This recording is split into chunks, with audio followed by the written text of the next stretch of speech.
Hello everyone. So in today's session, we will learn what is the AWS load balancer. So let's understand the AWS load balancer. In this, we will see the features of AWS load balancer, then its real-time uses and its different types. So let's go.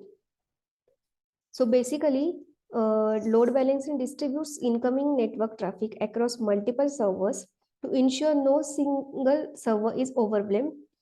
Importance of the load balancer are enhances performance, ensures high availability and facilities scalability. So here you can see in this diagram the this internet to the elastic load balancer up to this side. This is the front end and below this is the back end. So through the internet with your domain, the request is sent to the load balancer, then it is distributing the load over the, that is the traffic, to the instances. If we use the cross zoning or only the zonal, that we will see further, but I want to give you the basic idea that if we use cross zoning, then the EC2 instance will decide on which traffic will come, and if we don't use this, then by default the traffic will be distributed equally on the these instances. Now let's go further. So here you can see in diagram also. Now in real time, why we are using this? Because of scalability, handle increased traffic during peak times, fault tolerance, redirect traffic if an instance or availability zones fails.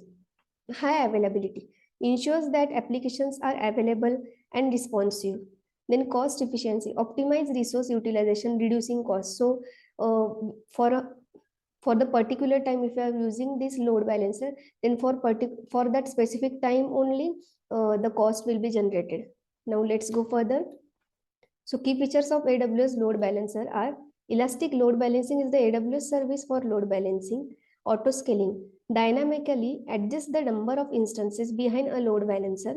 Health checks monitors the health of the instances and ensures traffic is directed only to healthy instances. So before sending the traffic toward the EC2 servers, it first check that the instance is healthy or not.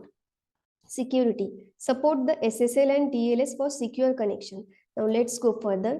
Zonal and cross zonal balancing, as I have told you before, distributes traffic evenly across multiple availability zones. So let's go further. There are four types of load balancer. Let's have overview on it. That is application load balancer, network load balancer, classic load balancer, and gateway load balancer. So now we will see one by one. Application load balancer, we will see first application load balancer. So basically application load balancer works on the layer 7. So these are layer are the OSI layer, that is open systems interconnections.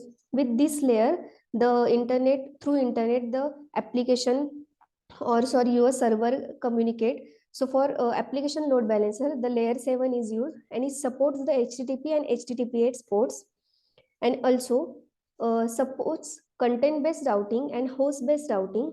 WebSockets, ideal for real-time applications. SSL termination, manages SSL and TLS certifications. So this application load balancer is costly one, and it is its latency time is also more compared to the network load balancer. Now let's go further. Now let's see the network load balancer. So network load balancer works on the layer 4 and operates, that is the transport layer.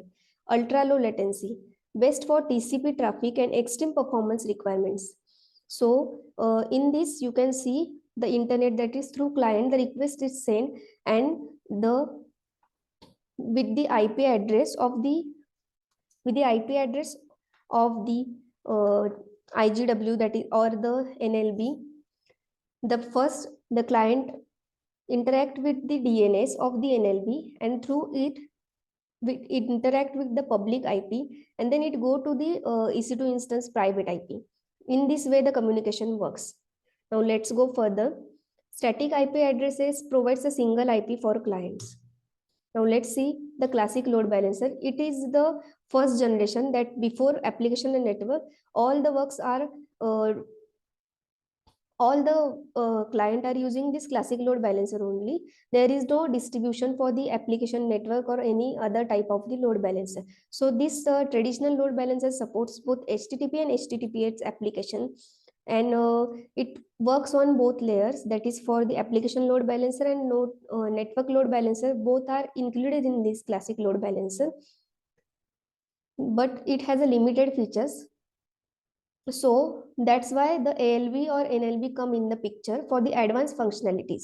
Now let's go further. The gateway load balancer. In the gateway load balancer, manage appliance designed for the third party visual appliances. Basically, the gateway load balancer is used for the virtual firewall, then VPC, then VPN. So for this purpose, if you want a secure connections or if you want a secure flow of the traffic, then we provide the gateway before launching the load balancer. So in this way, the client first approach to the gateway, and through gateway it connect to the load balancer, and then load balancer further connect to the specific service. In our case, let's say EC2 instance. Now, centralized management simplifies deployment and management of appliances, enhance security, supports high performance TLC termination. Now, we will see that ALB and NLB are often recommended for new applications due to their more advanced features and capabilities. Classic load balancer is considered a legacy option, and users are encouraged to migrate to ALB or NLB for improved functionality. Gateway load balancer is specifically designed for handling network level traffic and might be used in scenarios where network level load balancing across multiple environments is required. So now, in this way, we have completed different types